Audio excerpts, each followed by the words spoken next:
advance warning bits that we have. Now,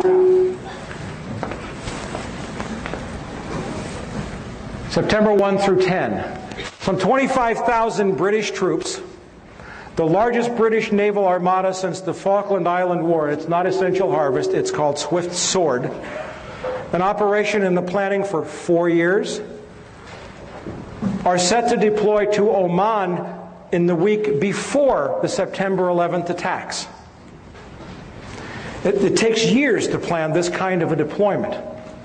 And yet the British government had been planning it for 4 years. After the attack on the 11th, there was a slight hiccup. They waited, but the deployment went ahead as scheduled, supposedly to support the U.S. But you have to understand, I don't know how many veterans we have in this room, but you have to understand that it takes months and months and months to deploy these kinds of personnel. Yet they're already set to go to Oman. At the same time, 2 U.S. aircraft carrier battle groups happen to be rendezvousing off the Pakistani coast. This is not a normal deployment. The Pakistani coast is not the Persian Gulf, it's the Arabian Sea.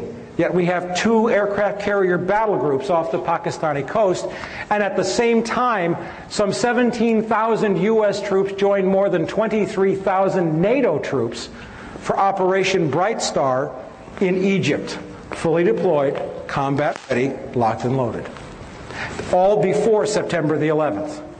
Is this suspicious? I think so. September 6th through 7th.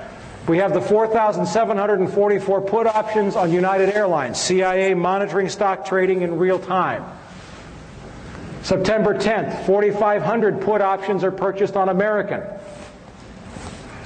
September 6th through the 11th, no other airlines show any similar trading patterns to those experienced by UAL and American. The put option purchases on both airlines were 600% above normal.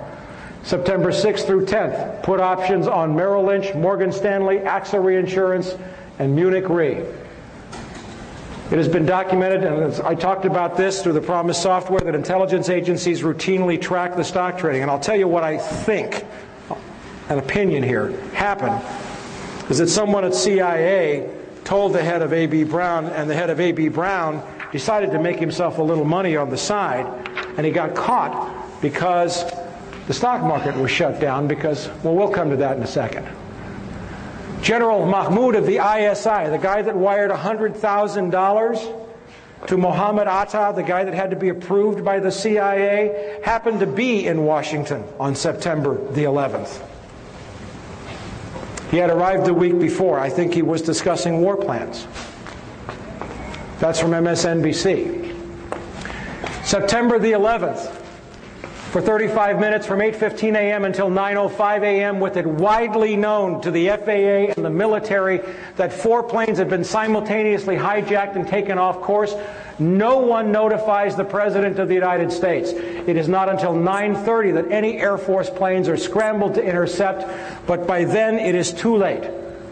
This means that the National Command Authority waited for 75 minutes before scrambling aircraft, even though it was known that 4 simultaneous hijackings had occurred, an event that has never happened in history. Sources: CNN, ABC, MSNBC, the Los Angeles Times, and the New York Times. And if you go to my website, you will see the beginning of a fabulous series of articles out of Canada. They've established clearly, using documents that have now been taken down off of U.S. Air Force websites, that it is a matter of routine policy on the FAA and the U.S. Air Force to scramble a jet the instant any airliner is hijacked without waiting for an order from the President. What does that mean, scramble? I don't know. Sorry. You put them up in the air and make them go intercept the jet, not shoot it down, but you put a fighter aircraft in the airspace with the hijacked airliner. It's FAA routine procedure. It doesn't require an order from the President of the United States. Remember Payne Stewart? Remember his airplane? Remember it went off course? It was off course for no more than 10 minutes, and fighter jets had been scrambled to fly along beside it. Now, if we have 4 simultaneous hijackings, why were no planes scrambled to intercept those planes for 75 minutes?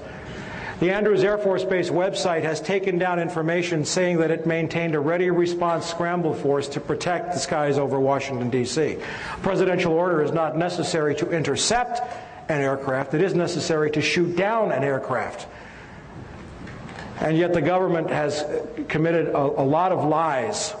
Dick Cheney has lied about U.S. Air Force response. I used to work outside Andrews Air Force Base. I saw F-16s, F-18s, F-15s taken off all the time. So they took down that site? They have changed the site. It has been archived and saved. If you go to my website, go to the articles, you can get links to the way it used to read. Okay? All right. September 13th. China is admitted to the World Trade Organization after 15 years of unsuccessful attempts.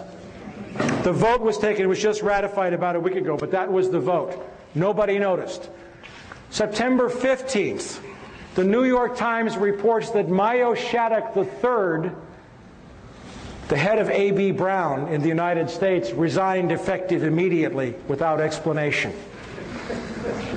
The insider trading, September 15th was the first day that the stock market opened after the attacks. September 29th, the San Francisco Chronicle reports that 2.5 million in put options on American Airlines and UAL are unclaimed. This is the result of the suspension in trading. Nobody showed up to claim it.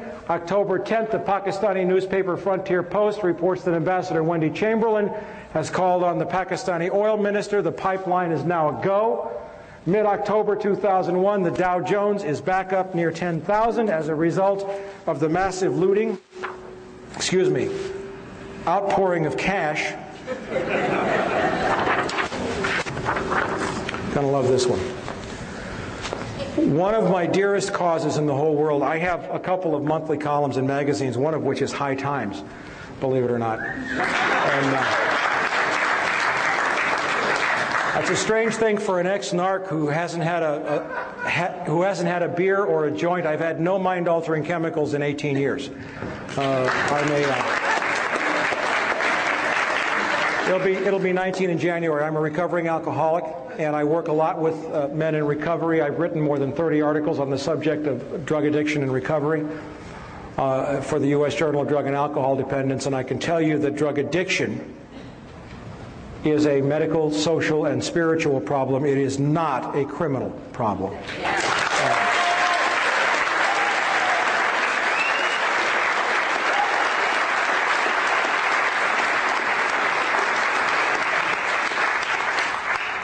And one of the most frightening things that I saw in the wake, and we're going to wind this up here, and I'm going to hit you with everything that I got.